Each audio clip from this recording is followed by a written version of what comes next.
नमस्कार, मी रुशाली यादव सारंग। आता आपण पाहणार आहोत बातम्या विस्तारानं। पंतप्रधान मोदींच्या आज राज्यामध्ये 3 जाहीर सभा होत आहेत। रणजितसिंह निंबाळकरांसाठी मोदींची म्हाड्यामध्ये सकाळी 11 वाजता सभा होणार आहे। सुधाकर शृंगारेंच्या प्रचारासाठी मोदी लातूरमध्ये दुपारी 1 वाजता सभा घेतील। धाराशिवमध्ये अर्चना पाटलांच्या प्रचारासाठी मोदींची दुपारी 2:30 वाजता जाहीर सभा असणार आहे। विनायक डावरुंग आमचे प्रतिनिधी या संदर्भातली अधिक माहिती देतील। विनायक,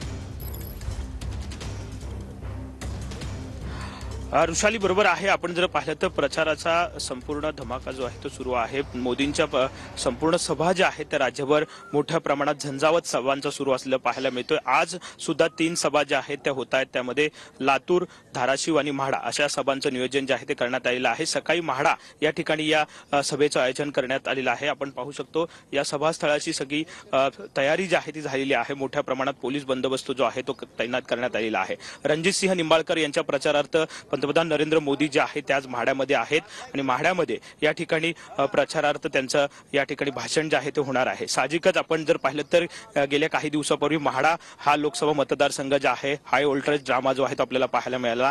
धैर्यशील मोहिते पाटील जे आहेत ते कुठेतरी भाजप सोडून राष्ट्रवादी शरद पवार यांच्या गटात सामील झाले आणि त्यांना तिकडे उमेदवारी देण्यात आलेली आपल्याला पाहायला मिळाली। त्यामुळे हा म्हाडा एक हाय व्होल्टेज ड्रामा असलेला, राजकीय ड्रामा असलेला हा लोकसभा मतदारसंघ आपल्याला पाहायला मिळतोय। त्यामुळे साहजिकच पंतप्रधान नरेंद्र मोदी शरद पवारांवरती काय भाष्य करतात, त्यांच्यावरती कसं सरसंधान साधतात हे बघावं लागेल। सभास्थळी आपण जर पाहिलं तर सगळी तयारी जी आहे ती करण्यात आलेली आहे। सकाळीच मोठ्या प्रमाणात पोलिसांनी संपूर्ण बंदोबस्त लावलेला आहे। कालपासून पंतप्रधान नरेंद्र मोदी यांच्या महाराष्ट्रात सभा ज्या आहेत त्या सुरू आहेत। आज तुझा सभांचा झंझावात जो आहे तो असणार आहे। 3 प्रमुख सभा असणार आहेत, त्यामध्ये सकाळी ही म्हाड्यातली सभा जी आहे ती असणार आहे।